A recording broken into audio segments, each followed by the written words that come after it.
आज अगर भारत किसी फैसले में दुनिया के साथ ना हो तो वो दुनिया बहुत आगे नहीं जा पाती। आप क्रिटिक करें, क्रिटिसाइज ना करें।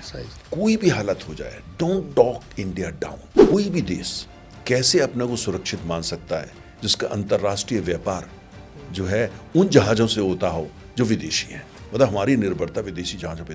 तो क्यों निगलेक्ट किया गया? ये क्रिमिनल नेगलेक्ट नहीं होना चाहिए था। देश की सिक्योरिटी, देश की संपन्नता के साथ बहुत बड़ा समझौता था। भारत को अगर वास्तव में जो है $10 ट्रिलियन इकॉनमी बनना है तो हमको जैसी टाटा जैसी 20 कंपनियां और चाहिए, रिलायंस जैसी 20 कंपनियां और चाहिए, आदित्य बिरला जैसी 25 कंपनियां और चाहिए। अब भारत का पुराना इतिहास उठाकर देखिए, भारत को कहा जाता है सोने की चिड़िया था। उसका मतलब क्या था? हमारे देश की हर नस, हर हड्डी उद्योग का केंद्र थी। उद्यमी थे भारतीय। उद्यमी बनना तो भारत के खून में है। उसको हमारे देश में उसको जो है सप्रेस किया गया, दबाया गया। हम खाली ये कहें कि उद्योग खाली समुद्र के किनारे लगाने हैं, खाली मैन्युफैक्चरिंग बंदरगाह के लगानी है। इंडियन ऑयल का हेडक्वार्टर दिल्ली में होना क्या आवश्यक है? ONGC का हेडक्वार्टर यहाँ तो तेल होता नहीं है, क्या दिल्ली में होना आवश्यक है? ये जो रिफॉर्म्स हैं, जिसे बोलना चाहिए कि new generation reforms of the public sector, उसकी आवश्यकता है। और जिस समय वो तेल की खोज हुई सुबह 4:18 का समय था, मैं वहीं था जब सारे जो ड्रिलिंग कर रहे थे वहाँ जो है खुशी की लहर आ गई। तो मैंने कहा क्या हो गया, तेल मिल गया। वो पहली बार था वहाँ तेल मिला था, वेस्टर्न राजस्थान में।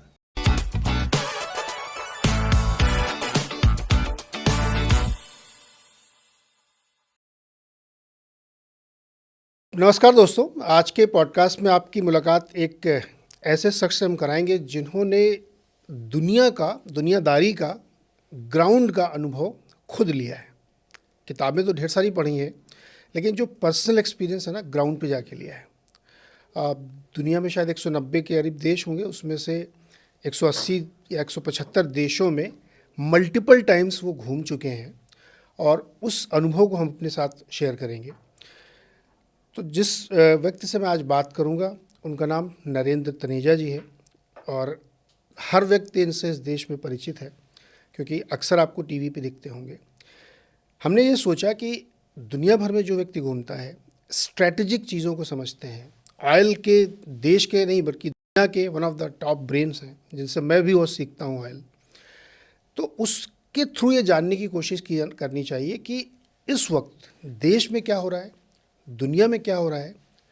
और पर्सनल उनकी लाइफ के इतने शानदार किस्से हैं कि आप सुनेंगे तो आप सचमुच आपको आश्चर्य लगेगा क्या ये वही तनेजा जी हैं जिनको मैं जानता हूँ।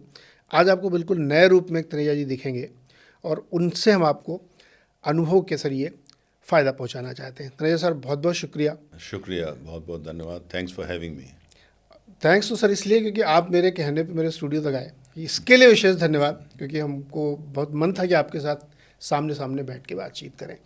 तो मोटे तौर पर सर हम लोग 3 चीज़ों पे बात करेंगे, एक नेशनल पर्सपेक्टिव से, एक ग्लोबल पर्सपेक्टिव से, और एक आपकी जो अनसुने किस्से और कहानियाँ हैं उनको भी मैं सुनना चाहूँगा। तो हम लोग पहले ग्लोबल से समझने शुरू करते हैं, फिर जी आपके बारे में, और फिर वहाँ से फिर हम लोग ग्लोबल में चले जाएंगे। तो एकदम बेसिक सवाल है कि इस वक्त इंडिया कैसे प्लेस्ड है? देखिए, मुझे लगता है कि आज अगर आप भारत को देखते हैं, भारत के अंदर जितने भी परिवर्तन हो रहे हैं, प्रगति हो रही है, विकास हो रहा है, और साथ साथ जितनी चुनौतियां भी हैं, उस सबको अगर आप देखते हैं और सबको एक बास्केट में रखते हैं और उसके बाद देखते हैं कि दुनिया में क्या हो रहा है, हमारे पड़ोस के देशों में क्या हो रहा है, तो हम बहुत ही अच्छी स्थिति में हैं। क्योंकि आज अगर आप उठा करके देखते हैं, यही भारत में 18-19 साल की उम्र से दुनिया देश विदेश जाता रहा हूँ, बल्कि 16 साल की उम्र से जब मैं पहली बार भारत के आसपास के देशों में मैंने जाना शुरू किया था, उस समय से लेकर के, और बीच में तमाम पड़ाव आए जब उन्होंने आर्थिक सुधार करे 1991 में, और उसके बाद तमाम एक लंबी यात्रा देश की चली है। हालांकि हम प्राचीन देश हैं, लेकिन जब स्वतंत्रता के बाद की बात करते हैं तो आज ये पहली बार हम देख रहे हैं कि भारत की दुनिया के अंदर जो प्रतिष्ठा है और भारत का जो स्थान है और भारत की आवाज़ जो है, उसकी जो अहमियत है, किसी भी मसले पे हो, यूक्रेन का मसला हो जाए, गाज़ा का मसला हो जाए, अफ्रीका का मसला हो जाए, पर्यावरण का मसला हो जाए, क्लाइमेट चेंज का मसला हो जाए, आज भारत की आवाज़ के बिना बिना सुने बात आगे नहीं बढ़ती है। कोई नज़रअंदाज नहीं कर सकता। जिसको बोलते हैं ग्लोबल हाई टेबल, या दुनिया के बड़े बड़े फैसले किए जाते हैं, आज अगर भारत किसी फैसले में दुनिया के साथ ना हो तो वो दुनिया बहुत आगे नहीं जा पाती। तो वो ये सब कैसे हम लोग कर पा रहे हैं, उसकी बड़ी मुख्य वजह दो ही है। इतिहास उठा करके देख लिए, इतिहास के अंदर हमेशा ये कहा गया राम राज्य की हमारे देश में चर्चा होती है। राम राज्य का मतलब ये है कि जिसे बोलना चाहिए जहाँ पे जीडीपी 10% 15% है, ज़बरदस्त खुशहाली है, और क्वालिटी ऑफ गवर्नेंस बहुत ज़बरदस्त है। बिल्कुल जैसे जो न्याय है न्याय मिलेगा, और साथ साथ कोई गरीब नहीं होगा, साथ साथ किसी को भिक्षा नहीं मांगनी पड़ेगी, और कुल मिलाकर के economic prosperity, social prosperity, cultural prosperity और गवर्नेंस बेहतरीन, यही होता है। इसको हम लोग राम राज्य बोलते हैं, जिसको हर आदमी भारत में समझता है। वो भारतीय सोच का मूल हिस्सा है। आज भारत हम जिस स्थिति में पहुँचे हुए हैं, अब लगने लगा है कि आने वाले समय लगेगा, यात्रा लंबी है, लेकिन आने वाले 15-20 साल के अंदर भारत में ज़बरदस्त आर्थिक परिवर्तन होंगे, और भारत जो है आने वाले समय के अंदर एक महाशक्ति के रूप में उभरेगा। अब महाशक्ति के दो बातें होती हैं। एक महाशक्ति इसलिए कि हम किसी को डराएं, एक महाशक्ति आप इसलिए बन गए आपने तमाम हथियार ले लिए और आप दुनिया में खौफ पैदा कर रहे हैं। भारत का इतिहास उठा करके देख लीजिए, आज तक का हमने कभी किसी पे हमला नहीं किया, कभी नहीं किया। हमारी संस्कृति, हमारी सोच दुनिया में तमाम जगह पहुंच गई। आज आप जाइए साउथ ईस्ट एशिया में, आप कंबोडिया जाइए, आप थाईलैंड जाइए, आप इंडोनेशिया जाइए, आप जा कर के देखिए, इवन जापान जाइए, कोरिया जाइए, चीन में भी पुराने सब चीन को उठा करके देखिए, आपको भारतीय सोच, भारतीय संस्कृति और ये सब जगह आपको दिखते हैं। बाली वगैरह में आप जाएं तो पूरी तरीके से लगता है मिनी इंडिया में आ गए आज भी। और तो ये हमको अब हमने ये देखा, उसके बाद वो ऐसा टाइम आया जब हम गुलामी में चले गए, ऐसा समय आया जब हमारे देश का बहुत शोषण हुआ। और लेकिन अब जो है, जो भारत आज दिख रहा है, आज का जो भारत है वो भारत है जहाँ पे हमने पुनः वो यात्रा शुरू करी है, जिससे कि जो है हम एक बार फिर जो है, जिसको आप गोल्डन इंडिया बोलें या स्वर्णिम भारत बनेगा। और उसकी वजह मुख्यतः तीन है। एक तो ये कि बिना आर्थिक शक्ति के और बिना आर्थिक संपन्नता के, इकोनॉमिक प्रॉस्पेरिटी के, आप कोई भी देश महान नहीं बन सकता, कोई भी संस्कृति महान बन नहीं सकती।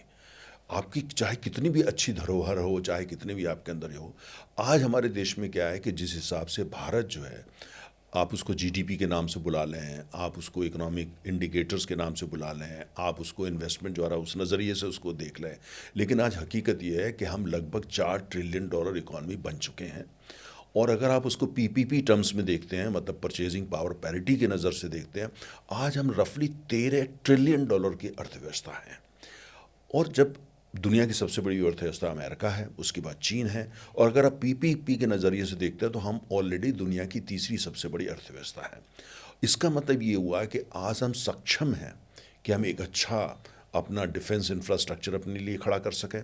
हम सक्षम हैं कि अब हम बिल्कुल अपना सम्मान के साथ, इज़्ज़त के साथ, गरिमा के साथ अपना सिर ऊपर करके चल सकें। और हम सक्षम हैं कि भारतीय इंटरेस्ट जहाँ जहाँ हित हैं, चाहे उनमें भारतीय भी शामिल हैं, हम जा कर के उनकी रक्षा कर सकें। ये बहुत लंबे समय बाद हुआ है। लेकिन अगर कोई ये कहता है, मैं ये कहने का प्रयास कर रहा हूँ कि हम बहुत तरक्की कर गए, हम बहुत महान हो गए नहीं। ये यात्रा की शुरुआत है, जर्नी है। ये जर्नी है, ये शुरुआत है।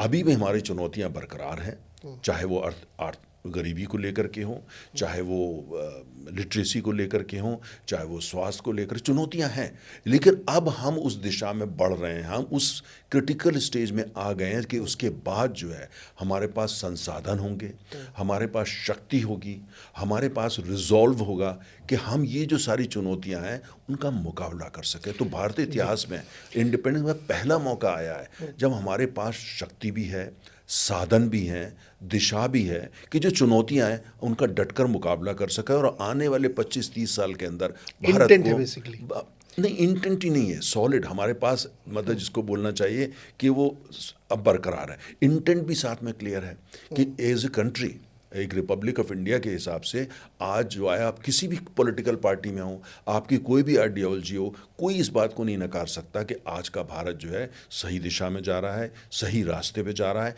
चुनौतियां अपनी अपनी आइडियोलॉजी के हिसाब से लोग आपको गिना सकते हैं, लेकिन ये बात कि आज जो है हम $4 ट्रिलियन की इकॉनमी बन चुके हैं, आने वाले दुनिया भर के अंदर हमारा सम्मान बढ़ा है, हमारे को अच्छा स्थान मिला है, उसको ईमानदारी से कोई सोचेगा तो नहीं नकार सकता। नहीं, बहुत इंटरेस्टिंग बात है। इसीलिए मैंने कहा कि आपका चूँकि तजुर्बा बहुत लंबा है, मैं एक चीज़ और समझना चाहता हूँ आपसे कि बहुत सारे लोग, मतलब इकोनॉमिस्ट होंगे, उसमें एक्सपर्ट होंगे, ये लोग क्या होता है, कुछ भी हल्का सा 1-2 क्वार्टर हुआ, 6 महीने हुआ, तो वो शक की नज़र से देखने लगते हैं, या उनके मन में ऐसा होता है कि मौका आए तो मैं बात अपनी रखूँ। एक पॉइंट वो एड्रेस करिए।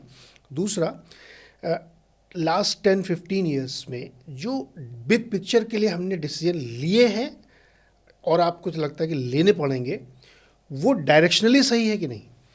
देखिए, अच्छा प्रश्न आपने किया। पहले तो मैं उन पर की जो बात करूंगा जो लोगों शक, को- हर जो- बात पे शक हाँ, करते हैं। देखिए, तमाम अर्थशास्त्री भी हैं, कुछ और लोग भी हैं, योग्य लोग हैं, पढ़े लिखे लोग हैं, और वो भी भारतीय हैं और देश से बड़ा प्यार करते हैं। उनका नज़रिया अलग अलग हो सकता है। कुछ लोगों का होता है भाई अभी लास्ट क्वार्टर के अंदर आपका जीडीपी नीचे चला गया तो वो अलार्म बजाने लगते हैं, कहते हैं सारी दिशा ही गलत है। तो देखिए, हम एक लोकतांत्रिक देश हैं, और दूसरी बात यह है कि अगर हमारे देश की संस्कृति तो हमेशा ये रही है ना, हमारे हमेशा ये रही है कि भाई निंदक नेरे राखिए, है ना। अगर कोई निंदा करता है, कोई उसको क्रिटिक करता है या क्रिटिसाइज भी करता है, ठीक है, उसका स्वागत कीजिए और उसमें देख लीजिए कि कौन सी बात ऐसी है जो सही है और उस हिसाब से हम उसको सुधार करें, उसमें कोई बुराई नहीं है। कुछ लोग बहुत ज़्यादा करते हैं, उसके पीछे उनका एक मोटिव भी हो सकता है।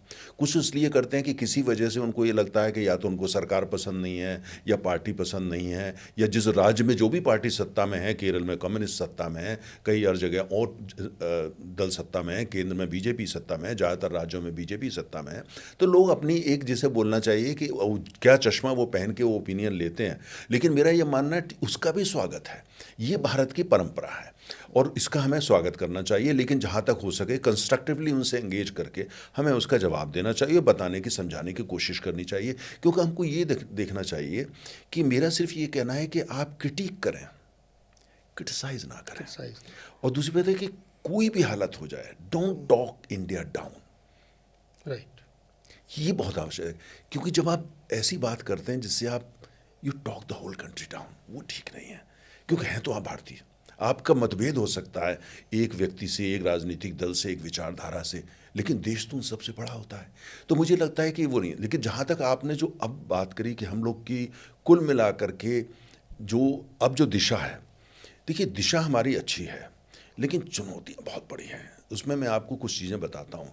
हमारा भारत का वो इतिहास, आर्थिक इतिहास अगर उठा के देखते हैं, और जिसकी वजह से भारत का जो कल्चरल जो फुटप्रिंट है, मैं कल्चरल सांस्कृतिक साम्राज्य का शब्द नहीं प्रयोग करना चाहता, जो हमारा कल्चरल फुटप्रिंट आपको दुनिया के तमाम देशों में दिखता है। जैसे मैंने कहा कि साउथ ईस्ट एशिया में जाइए, अब इधर जो इंडोनेशिया जाइए, और भी कई देश हैं वहाँ आपको दिखता है। मध्य एशिया में जाइए, आप अफ़गानिस्तान में जाइए, आपको सब जगह नज़र आता है। उसकी वजह ये थी कि उसकी मुख्य वजह ये थी कि कुल मिलाकर के हम जो हमारी मैरीटाइम थी, हमारी जो मैरीटाइम जो इकोनॉमी थी और मैरीटाइम पावर बहुत ज़बरदस्त थी। हम दुनिया के सबसे बेहतरीन जहाज़ बनाते थे, समुद्री जहाज़ बनाते थे, जिसके मार्फत जो है हमारे जो लोग हैं, भारत के लोग, नाविक, वहाँ जा कर के दुनिया भर के अंदर जाते थे, व्यापार करते थे, और साथ में भारत की संस्कृति, सोच, रामायण, महाभारत सबको पूरी दुनिया में लेके जाते थे, और बहुत ही पीसफुली सब कुछ होता था। हमने मैरीटाइम सेक्टर, मैं किसी पार्टी की बुराई नहीं कर रहा हूँ, लेकिन जब से हमको आज़ादी मिली, स्वतंत्रता मिली, हमने मैरीटाइम सेक्टर को निगलेक्ट किया, जो बुनियाद था भारत की, जो भारत एक सोने की चिड़िया थी, उसकी बुनियाद थी वो। आज भी अगर आप उड़ीसा में जाते हैं, उड़ीसा में एक पर्व है, एक त्यौहार है, जिसमें वहाँ की महिलाएं समुद्र के किनारे जाती हैं और एक बैम्बू लेकर के उसके ऊपर दीप रखती हैं, और वो समुद्र में पानी में ऐसे दिखाती हैं। वो पुराने ज़माने में जब वहाँ के लोग जाया करते थे दूर सुदूर के देशों में, और जब वो वापस आते थे तो उनको स्वागत और उनको लाइट हाउस की तरह वो दिखाती थी। वो आज भी वहाँ पर एक त्यौहार है। तमिलनाडु के अंदर, तमिलनाडु का आप सब लोग जानते हैं कि भाई तमिलनाडु के जो है, चाहे वो चोलास थे या कुल मिलाकर के आप उनका कितना बड़ा साम्राज्य था पूरे विश्व के अंदर, खासतौर से साउथ ईस्ट एशिया के अंदर। हमने मैरीटाइम को निगलेक्ट किया। आज उसका नतीजा ये है कि 94% आपका जो इंटरनेशनल ट्रेड है वो उन समुद्री जहाज़ों से होता है जो भारतीय नहीं है। हमारी निर्भरता विदेशी समुद्री जहाज़ों पे तेल को लेकर के, तेल को लाने के लिए 90-94% है। इवन कंटेनर को लेकर के या और कार्गो लेकर के जिसमें हम तमाम चीज़ें बेचते हैं या आयात करते हैं, वो सब विदेशी उस पर है। कोई भी देश कैसे अपने को सुरक्षित मान सकता है जिसका अंतर्राष्ट्रीय व्यापार जो है उन जहाज़ों से होता हो जो विदेशी हैं? मतलब हमारी निर्भरता विदेशी जहाज़ों पे। तो क्यों निगलेक्ट किया गया? ये क्रिमिनल नेगलेक्ट नहीं होना चाहिए था।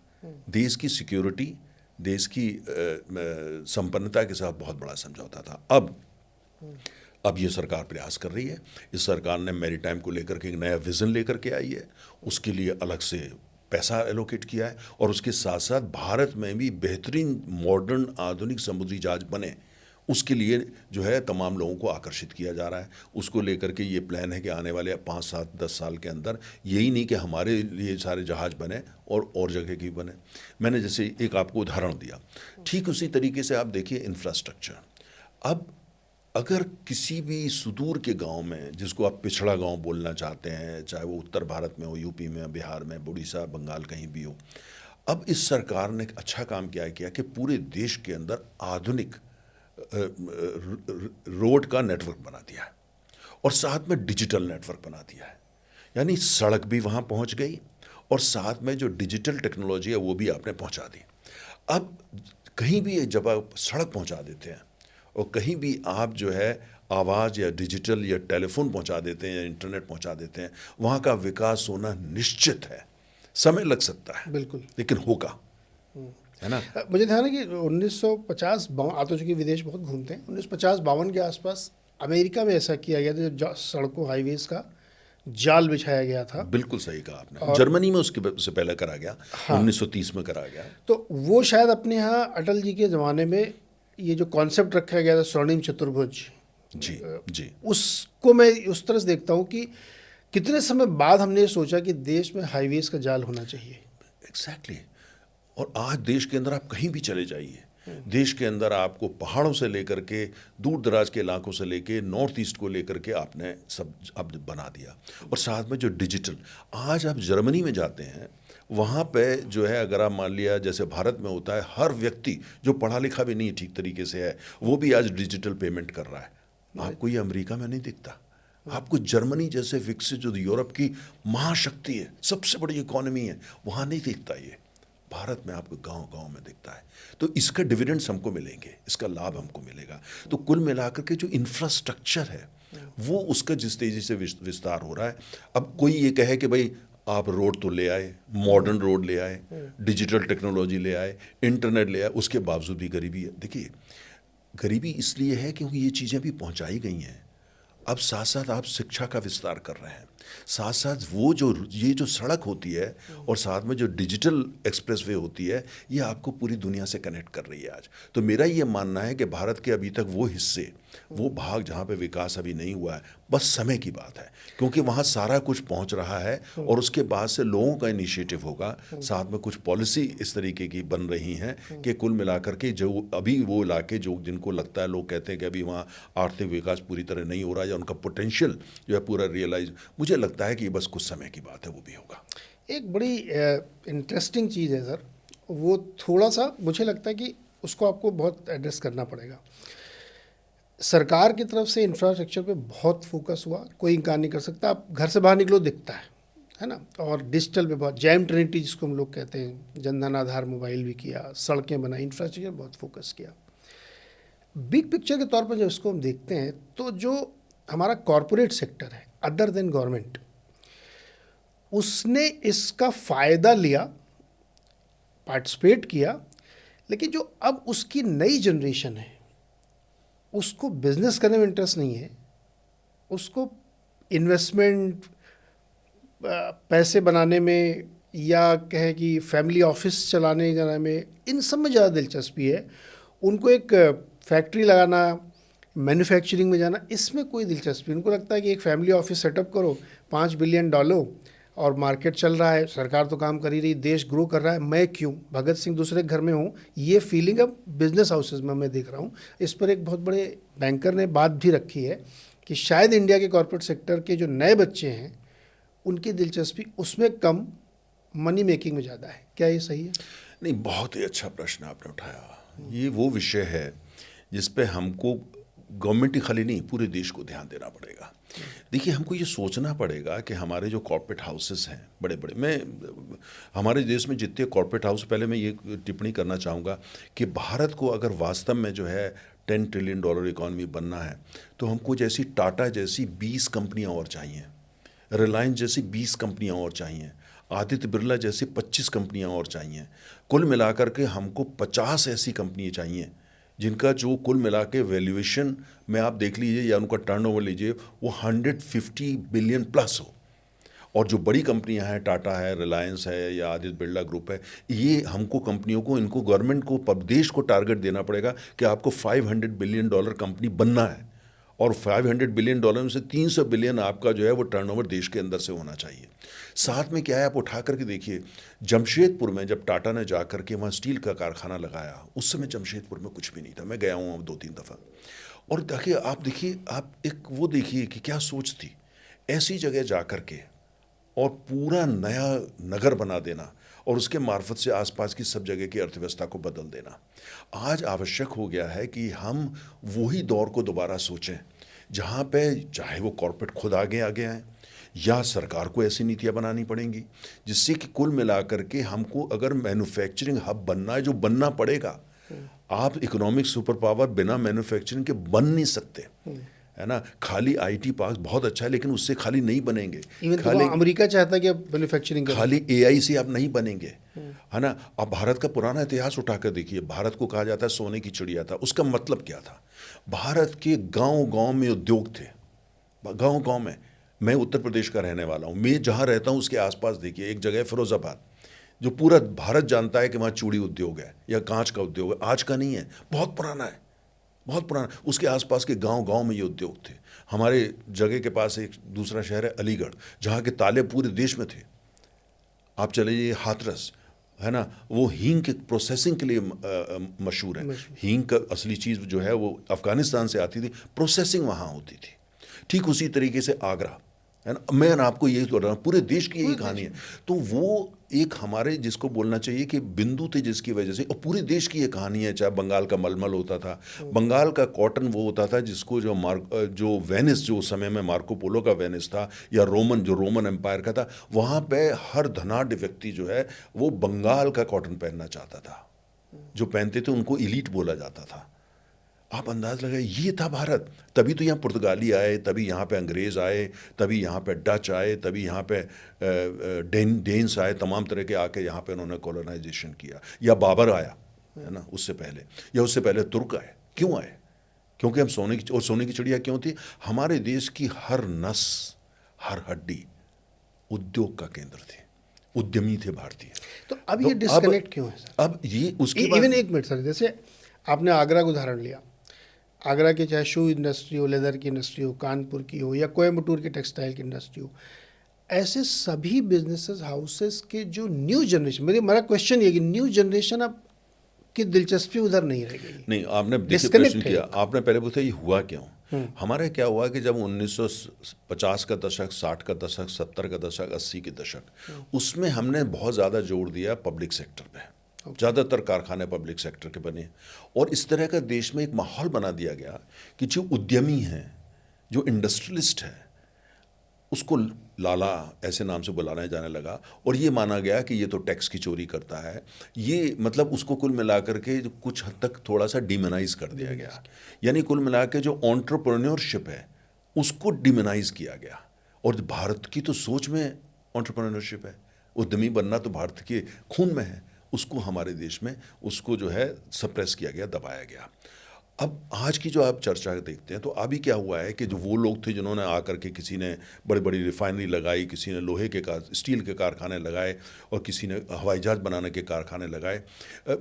यहाँ पे मैं एक बात आपको करूँ, ये मिथ है कि आज़ादी के बाद भारत ने समुद्री जहाज़ बनाना शुरू करा, आज़ादी के बाद यहाँ हवाई जहाज़ बनने लगे। हिंदुस्तान शिपयार्ड जहाँ समुद्री जहाज़ स्टील के बनते थे, आज़ादी से पहले के बनते थे।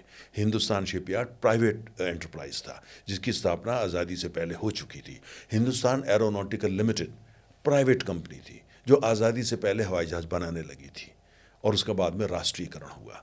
तमाम ऐसी कंपनियों का राष्ट्रीयकरण हो गया, तमाम बैंकों का राष्ट्रीयकरण हुआ, वगैरह वगैरह। अब मुझे लगता है कि अब वो समय आया है, चाहे उसकी पहल सरकार करे या देश करे या जो पूरा हम सबको करनी है, वो ये कि जितने भी हमारे बड़े टॉप इंडस्ट्रियल हाउसेस हैं, हमें उन्हें वापस में उनको दिशा देनी है कि आपको मैन्युफैक्चरिंग में वापस जाना है और मैन्युफैक्चरिंग भी इस तरीके की जो देश भर में फैली हुई हो। हमारे को ऐसे कानून बनाने पड़ेंगे या दिशा निर्देश देने पड़ेंगे कि कोई भी कंपनी जो उसका कैपिटल एक्सपेंडिचर होता है मैन्युफैक्चरिंग के अंदर, वो 30% ऐसा होगा जो उन इलाकों में होगा जहां अभी मैन्युफैक्चरिंग नहीं हो रही है। जैसे हमारा नॉर्थ ईस्ट है, हमारा जम्मू एंड कश्मीर है, उत्तर प्रदेश है, बिहार है, बंगाल है। हमारे को निर्देश लाने पड़ेंगे। ये काम सरकार करेगा, देश को कुल मिला के करना पड़ेगा कि जो आपका कैपिटल एक्सपेंडिचर हो रहा है, जो नए उद्योग लगा रहे हैं, जो मैन्युफैक्चरिंग में आप जा रहे हैं, उसके लिए ये आवश्यक है कि 30% आप उन इलाकों में जाएं जहां पे अभी उद्योग नहीं है, जिससे वहाँ रोज़गार पैदा हो, जिससे वहाँ पे कुल मिलाकर के पूरी अर्थव्यवस्था को बदला जा सके। बहुत आवश्यक, कुल मिलाकर के अगर मैं कहूँ तो नई सोच की आवश्यकता है। अभी ग्रोथ आपकी हो रही है, हम $4 ट्रिलियन इकॉनमी बन रहे हैं, लेकिन साथ में जो मैंने जैसे कहा कि सर्विसेज के साथ साथ भारत में अगर हमें रोज़गार पैदा करना है और भारत की हड्डियाँ और भारत की नसें, आर्थिक हड्डियाँ, आर्थिक नसों को मजबूत करना है, वो मैन्युफैक्चरिंग से होगी।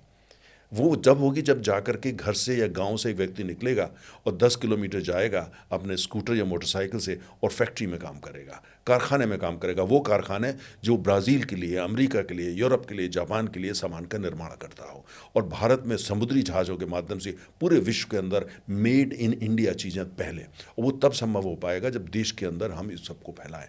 हम खाली ये कहें कि उद्योग खाली समुद्र के किनारे लगाने हैं, खाली मैन्युफैक्चरिंग बंदरगाह के लगानी है, ये नहीं है। जर्मनी में तो ऐसा नहीं होता है ना, अमेरिका में तो ऐसा नहीं होता, पुराने ज़माने में इंग्लैंड में भी ऐसा नहीं होता था। तो कुल मिलाकर के मुझे लगता है कि हम दिशा सही है ब्रॉडली स्पीकिंग, लेकिन कुछ कठोर फैसलों की अब आवश्यकता है। और दूसरी बात यह है कि हमको एक साथ में ये भी करने की आवश्यकता है कि हमें कैंपेन चलाना चाहिए, देश को, सरकार को, मीडिया हाउसेस को, पब्लिक, हमें कैंपेन चलाना है कि भी एक उद्यमी बनो। अगर आप अपने को प्यार करते हो, अपने भविष्य को प्यार करते हो, देश को सच में प्यार करते हो, सरकारी नौकरी की तरफ मत भागो। बताइए, 2 कठोर फैसले जो आप कह रहे हैं कि लेना पड़ेगा, 2 कठोर फैसले क्या लेना चाहिए? पहली बात तो ये है कि कुल मिलाकर के जो मैन्युफैक्चरिंग और जो अर्थव्यवस्था को आगे बढ़ाने के लिए हमको आवश्यकता है, वो फैसले सरकार को ऐसे लेने पड़ेंगे जिसमें दिशा निर्देश हों, जिसमें ये आवश्यक हो कि अगर आपने पूंजी अर्जित कर ली है, आपने कैपिटल कलेक्ट कर ली है और आप उसको स्पेंड नहीं कर रहे हैं, तो किसी भी कॉरपोरेट हाउस के पास एक सीमा से ज़्यादा अगर उसने कैपिटल कलेक्ट कर ली है, एक्यूमुलेट कर लिया है, और उसको वो उसको स्पेंड नहीं कर रहा, तो वो फिर उसके ऊपर हैवी टैक्स होना चाहिए, उसको डिसइंसेंटिवाइज करना पड़ेगा कि ऐसा मत करिए। क्योंकि वो आप करते हैं तो वो पैसा जो है वो कुल मिलाकर के जहां आप, जो आपका काम है, आप कॉर्पोरेट है, वो आप नहीं कर रहे हैं। तो मुझे लगता है कि जैसे कॉर्पोरेट अमेरिका में चलता है, जर्मनी में चलता है, गुड लक टू देम, वो चला है अपने हिसाब से। लेकिन भारत में अवश्य होगा, क्योंकि भारत में 2 चीज़ें सरकार प्रदान करती है। एक तो एक सही दिशा और पॉलिसी इंसेंटिव, और साथ में आपको इतना बड़ा बाजार भी देती है ना, जब, और सुरक्षा उस बाजार की सरकार करती है। तो ऐसे के अंदर ये सरकार की जिम्मेदारी बन जाती है कि ऐसे कदम उठाएं जिससे लोग कैपिटल पे ना बैठें, कैपिटल को ही रीइन्वेस्ट कर करके अपनी बैलेंस शीट को मजबूत ना करें, बल्कि वास्तव में जो है उस दिशा में जाएं, वो काम करें जिससे देश की जो अर्थव्यवस्था है और देश की अर्थव्यवस्था की हड्डियां हैं, उसकी जो नसें हैं, उसकी जो मसल्स हैं, वो मजबूत हों। वो फैसले सरकार को करने पड़ेंगे। साथ में एक चीज़ और बहुत आवश्यक है, जैसे मैंने कहा कि स्पष्ट हमको देश एज ए कंट्री हमको आना पड़ेगा सामने कि आने वाले 10 साल में हमारे पास वो कंपनियां जिनका जो टर्नओवर है $250 बिलियन प्लस है, वो हमारे को कम से कम आने वाले 10 साल के अंदर हमको 20 चाहिए। वो कैसे बनेगी, उस पर सरकार को मंथन करना होगा, देश को मंथन करना पड़ेगा। जो चेंबर ऑफ कॉमर्स है, फिक्की, ACI, इनको मंथन करना पड़ेगा, बिजनेस मीडिया को मंथन करना पड़ेगा, इकोनॉमिस्ट को मंथन करना पड़ेगा। क्योंकि जब तक हम वो नहीं करेंगे, हम कैसे $10 ट्रिलियन इकोनॉमी बन जाएंगे। एक जो GDP बढ़ता है, जो विकास, वो कैसे होता है? उसके लिए जो टूल्स चाहिए, उसके लिए जो इंस्ट्रूमेंट चाहिए, वो हमारे पास आज नहीं है। आज दुनिया की जब आप 10 टॉप कंपनीज देखते हैं, हम उसमें कहीं नहीं हैं। हमारे यहाँ की बड़ी बड़ी कंपनियाँ जो जिनको बहुत बड़ा इंडस्ट्रियल हाउस बोलते हैं, कोई 100 बिलियन डॉलर की कंपनी है, कोई 100 बिलियन डॉलर कंपनी है। अंतर अमेरिका की कंपनी आप उठा के देखिए, जापान की देखिए, हम तो मीडियम साइज़ कंपनीज हैं। हमारी बिगेस्ट कंपनी जो है वो मीडियम साइज़ कंपनी है। दुनिया के जो टॉप 10 बैंक्स हैं, हम उसमें फिगर नहीं करते। तो जब तक हम जो ये चीज़ें नहीं करेंगे, और इसके लिए सरकार को कठोर फैसले करने हैं, ऐसा माहौल बनाना है, ऐसा इकोसिस्टम क्रिएट करना है जिससे हमारे देश में 100 बिलियन डॉलर प्लस कंपनियों की बौछार हो जाए, क्योंकि हमको वो चाहिए, देश को चाहिए वो। और वो कंपनियां जिनको ज़रूरत है, सरकार को सपोर्ट की ज़रूरत है, या सरकार की तरफ से थोड़ा सा उनको जो है एल्बो सपोर्ट चाहिए, नीति के स्तर पे चाहे, वो देना पड़ेगा, देना चाहिए। और दूसरी बात यह है कि जो हमारी सरकार की जितनी कंपनियां हैं, क्योंकि सरकार की बड़ी बड़ी हमारी बहुत बड़ी कंपनी, वो कंपनियां जिसमें मुझे लगता है कि सरकार को दिखता है, जैसे मैं उदाहरण ऑयल सेक्टर की देता हूँ। हमारे यहाँ डाउन स्ट्रीम के अंदर जिसको हम OMCs बोलते हैं, हमारे पास इंडियन ऑयल है, हमारे पास भारत पेट्रोलियम है, हमारे पास हिंदुस्तान, क्यों क्यों ज़रूरत है सरकार के पास इतनी कंपनियों की? हमको अगर जो है सामरिक दृष्टि से देखें, स्ट्रैटेजिकली देखें, एक कंपनी अपस्ट्रीम में सरकार अपने पास रखे, ONGC, उसका प्राइवेटाइजेशन नहीं होना चाहिए, वो सरकारी कंपनी रहनी चाहिए, क्योंकि वो आवश्यक है एनर्जी सिक्योरिटी के दृष्टिकोण से। जो मिड स्ट्रीम कंपनी है गेल इंडिया, उसका प्राइवेटाइजेशन नहीं होना चाहिए, वो सरकार के पास ही रहनी चाहिए, स्ट्रेटेजिकली एनर्जी सिक्योरिटी के लिए आवश्यक है। डाउन स्ट्रीम के लिए जैसे कभी कोई ऐसे हालात हो जाए तो वो सरकार के पास एक कंपनी होनी चाहिए, चाहे वो आर्म फोर्सेज हैं, चाहे वो रेलवेज़ हैं, चाहे वो शिपिंग है, उन सब के लिए सरकार अपना तेल उनको मुहैया करा सके। उसके लिए इंडियन ऑयल का कभी प्राइवेटाइजेशन नहीं होना चाहिए। अब जी अगर कर लिया, उसके बाद हमारे पास कंपनी है BPCL, HPCL, इनको प्राइवेटाइज करिए ना, इनको आपने क्यों रखा हुआ है? ये सरकार के पास जो एक कंपनी काफ़ी है जो देश के स्ट्रेटेजिक इंटरेस्ट या एनर्जी सिक्योरिटी के दृष्टिकोण से प्रयास किए थे, लेकिन वो हो नहीं पाया। नहीं, देखिए बीच में प्रयास हुए थे, वो प्रयास जो है वो हाफ हार्टेड थे सरकार की तरफ से। मुझे लगता है कि सरकार के अंदर के कुछ लोग थे जो नहीं चाहते थे, जो हो सकता है टॉप पॉलिटिकल लीडरशिप चाहती थी, मिनिस्टर चाहते थे, लेकिन बीच में कुछ लोग थे जो नहीं चाहते थे, जिस वजह से मुझे लगता है, वरना जो है पब्लिक को दीजिए ना, देश की जनता को दीजिए शेयर। मैं ये नहीं कह रहा किसी विदेशी को पकड़ा दीजिए, लेकिन देश के अंदर आज लोग हैं, इन्वेस्टर हैं, आप उनको दीजिए और उसका प्रोफेशनली उसको रन होने दीजिए। बोर्ड ड्रिवन कंपनी होनी चाहिए। सरकार की कंपनियां भी ज़्यादा से ज़्यादा बोर्ड ड्रिवन होनी चाहिए। कहते हैं बोर्ड ड्रिवन है, लेकिन मुझे लगता है कि उनको और ऑटोनॉमी की आवश्यकता है, उनको वो दीजिए ऑटोनॉमी। ONGC को और ऑटोनॉमी दीजिए, इंडियन ऑयल को और ऑटोनॉमी दीजिए, और उनको साथ में मैंडेट दीजिए कि जब चाइना की जो कंपनी है CNPC, साइनोपैक या पेट्रो चाइना या ये सारी कंपनियां जो हैं, आज से 15 साल पहले वो उनका वही साइज़ था जो भारतीय तेल कंपनियों का था, आज वो हमसे 4 गुना 5 गुना 6 गुना बड़ी क्यों हो गई? तो उसके लिए जो ऑटोनॉमी हमको देनी चाहिए। अच्छा, जो लोग चला रहे हैं इन कंपनियों को, सही से चला रहे हैं? देखिए, जो हमारे यहाँ पब्लिक सेक्टर कंपनीज़ हैं, उनके सामने हमारी सबसे बड़ी चुनौती ये है कि उनके पास जितनी ऑटोनॉमी की आवश्यकता है उतनी ऑटोनॉमी हमने नहीं दे रखी। और दूसरी बात यह है कि जो लिमिटेड ऑटोनॉमी आप उनको देते हैं उसके अंदर वो काम करते हैं, तो और उसमें चूंकि आप जो है बोर्ड लेवल की जो पोजीशन होती हैं, CEOs वगैरह होते हैं जिनको हम लोग CMD बोलते हैं, मुझे लगता है कि उनको आप बेस्ट टैलेंट अगर आपको लाना है तो आप उनको मार्केट जो उनकी कीमत है वो देनी पड़ेगी। अगर आप ये कहें कि भाई सरकार जो है वो 3 लाख रुपए महीने से ज़्यादा नहीं दे सकती या 4 लाख रुपए से महीने दे सकती, तो उसके अंदर जो आपको टैलेंट मिलता है आपको वही मिलेगा।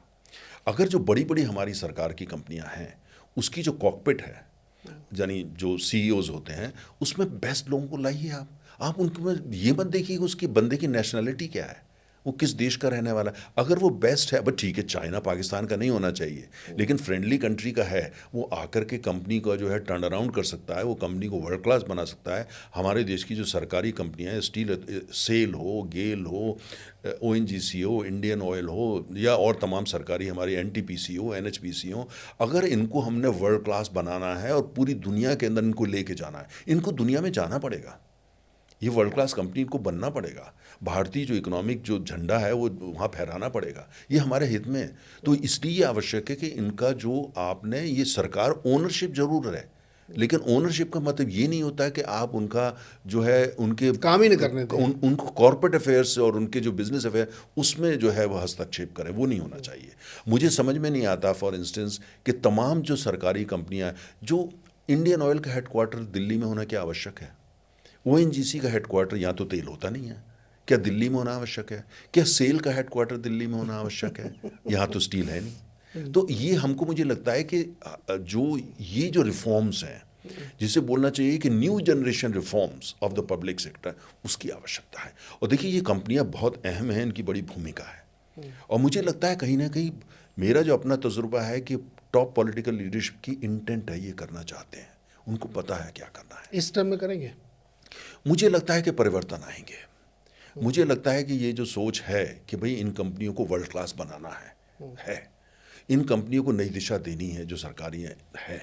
क्योंकि साथ में ये भी हमने देखा है कि बिना इसके हम जो है, जो बड़ी अर्थव्यवस्था बनना चाहते हैं, 10 ट्रिलियन 15 ट्रिलियन 20 ट्रिलियन, हम कैसे बनेंगे? अच्छा तरीजा जी, एक बड़ा इंटरेस्टिंग, चूँकि उस जगह पर हम लोग आए हैं जहाँ पे ये सवाल पूछना बहुत ज़रूरी है। एनर्जी सिक्योरिटी एक टर्म आपने यूज़ किया। एनर्जी सिक्योरिटी का मतलब है इसमें कि जितनी चीज़ें हैं वो ऑयल में हो, कोल में हो, न्यूक्लियर में हो, इसमें एक डिसरप्शन आ रहा है।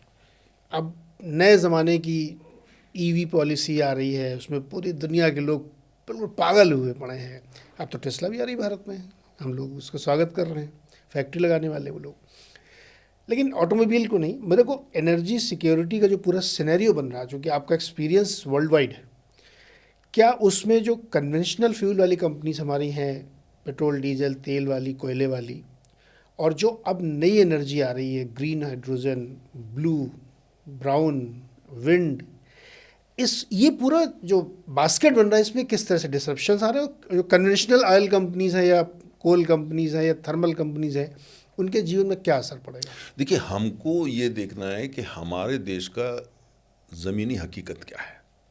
हमारे देश की ज़मीनी हकीकत क्या है कि अभी हमारे देश में बहुत सारे लोग हैं जिनको ऊर्जा के दृष्टिकोण से देखें तो गरीबी है, एनर्जी पॉवर्टी जिसको बोलते हैं। पूरी दुनिया में 4 अरब लोग एनर्जी पुअर हैं, 4 अरब, 4 बिलियन, 8 बिलियन दुनिया की आबादी है, 4 बिलियन उनमें से एनर्जी पुअर है। मतलब जितनी कंज्यूम करना चाहिए उतनी नहीं कर रहे हैं, बहुत कम उससे कर रहे हैं। भाई घर में 2 बल्ब जल गए, बाहर घर के बाहर एक छोटी सी स्कूटी खड़ी हो गई, छोटा टेलीविज़न सेट आ गया, मोबाइल चार्ज हो गया।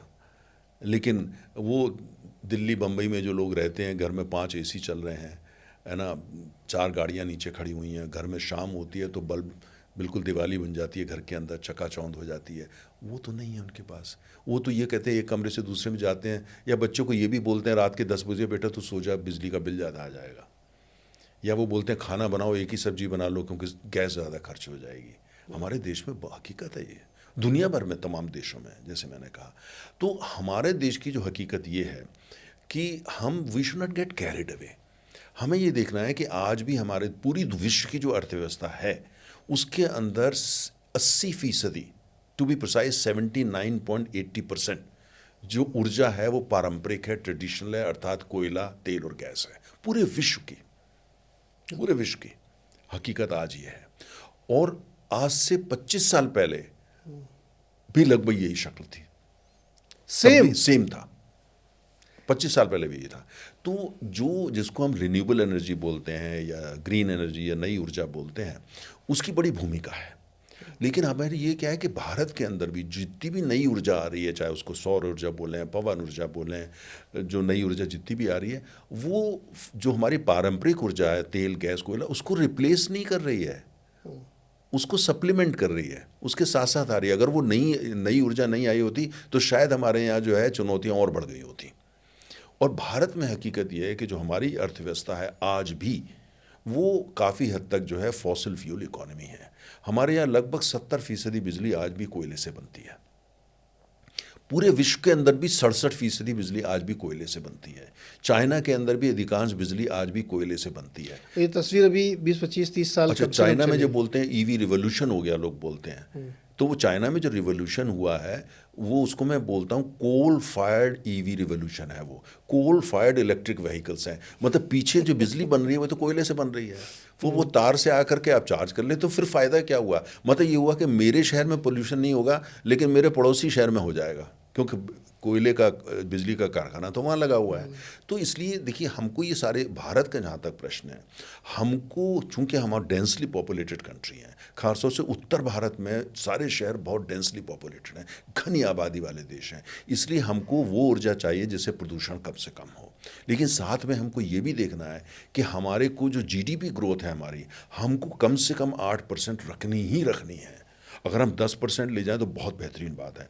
हमारी सामरिक आवश्यकता है, स्ट्रेटेजिक रिक्वायरमेंट है, क्योंकि हमारे ऊपर चीन है, हमारे पास हिंद महासागर में तमाम पनडुब्बियाँ घूम रही हैं जो फ्रेंडली नहीं हैं, हमारे को खतरा है। इसलिए आवश्यक है कि इकोनॉमिकली हम अपने को स्ट्रांग बनाएं, तभी हम डिफेंस में स्ट्रांग होंगे। उसके लिए आवश्यक है कि अगर हमको ये पक्का करना है कि आने वाला जो एशिया है वो मल्टीपोलर हो, उसमें भारत महाशक्ति हो, चीन भी हो जाए, जापान भी हो, इंडोनेशिया भी हो, और एक कोई देश खासतौर से चीन वो पूरे एशिया का दादा ना बन जाए, जिसको बोलते हैं हेजीमोन ना बन जाए। अगर हमने वो होने से रोकना है तो हमको 8% ग्रो करना ही पड़ेगा। और अगर हमने 8% पे ग्रो करना है, 8% ग्रोथ रेट लानी है, तो उसके लिए जो भी ऊर्जा हमको उपलब्ध हो, चाहे उससे थोड़ा बहुत प्रदूषण होता हो, हमको वो चाहिए। ये बहुत इंपॉर्टेंट बात कह रहे हैं आप कि एक जैसा ना कि नशा फितूर हो जाता है कि ईवी ईवी ईवी, आपने अच्छा टर्म दिया, सीएफ ईवी है वो, बिल्कुल कोल फायर्ड ईवी है। ईवी तो लेकिन उसको लग रहा है कि ये ज़रूरी है और इससे हम कर ले जाएंगे, तो वो कर रहा है। तो हम लोग उस फैशन में कि हम बहुत ज़्यादा वो बन गए हैं, पता लगा उस चक्कर में ग्रोथ ही नहीं हो पा रही। देखिए एक चीज़ तय है, देखिए हमको ये तय करना है कि हम ऐसा कोई काम ना करें जिससे हो सकता है हमको ये लगे दुनिया हमको वाही वाही करे, देखो हमारे यहाँ कितनी ईवीज आ गई, हमारे यहाँ कितनी रिन्यूएबल एनर्जी आ गई, बहुत अच्छी बात है। लेकिन हमको हमारा जो नज़रिया है, हमारी जो सोच है, वो सामरिक होनी चाहिए, स्ट्रेटेजिक थिंकिंग हमारे को लानी है। हमारे को ये हुआ कि ठीक है थोड़ा प्रदूषण होता है, लेकिन हम जीडीपी ग्रोथ रेट अगर 8% रखते हैं तो हम बेरोज़गारी को ख़त्म करते हैं, प्रॉस्पेरिटी को बढ़ाते हैं, देश के लिए ज़्यादा पैसा पैदा करते हैं जिस पैसे से हम डिफेंस अपनी स्ट्रॉन्ग कर सकें। कुल मिलाकर दुनिया की नज़र में हम जो है हमारी अर्थव्यवस्था मजबूत दिखे। इसलिए हमको we should not get carried away कि भाई हमारे को अच्छा लगता है, हमने चारों तरफ ईवी कर दी। मैं आपको एक उदाहरण देता हूँ, जहाँ पे भी ईवी ज़्यादा चल रही है बहुत अच्छी बात है, लेकिन वो ज़्यादातर ईवी जो है वो हैं जहाँ पे कहाँ या तो सब्सिडी है या वो देश है जहाँ पे जो ऊर्जा जो है बहुत उपलब्ध है, एबंडेंस में अवेलेबल है। नॉर्वे हो गया, स्विट्ज़रलैंड हो गया, जर्मनी हो गया, डेनमार्क हो गया, नीदरलैंड, ये कर सकते हैं। भाई हमारी हकीकत, ज़मीनी हकीकत दूसरी है। हमारे पास दो चीज़ों में हम समझौता नहीं कर सकते। 8% मिनिमम जीडीपी ग्रोथ रेट चाहिए, हम इससे समझौता करेंगे हम फिर देशभक्त नहीं हैं। अगर आप देश से प्यार करते हैं, वास्तव में अपने देश से मोहब्बत करते हैं, तो आपको सबसे पहले एक काम करना है कि ग्रोथ रेट मेरी 8% मिनिमम करूंगा, चाहे उसके लिए मुझे कुछ भी करना पड़े। उसके लिए अगर एमिशन ज़्यादा हो रहे हैं, I am sorry, I need development, I need to create more jobs, I need to eradicate poverty in my country, है ना।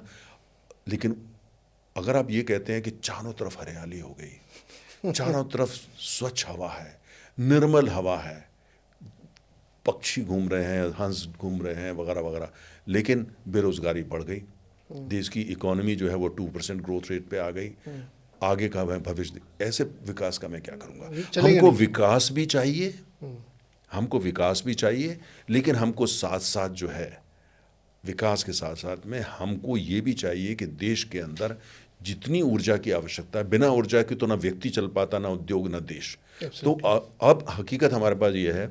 और दूसरी बात, हमको साथ में ये भी सोच के चलना है, हमको नीरज कभी नहीं भूलना चाहिए 1971 का जब युद्ध हुआ, बांग्लादेश वॉर हुई, तो पश्चिम की 2 कंपनियां थीं जिनका भारत में भी फुटप्रिंट था, उन्होंने हमारे को तेल बेचने में आनाकानी करी थी।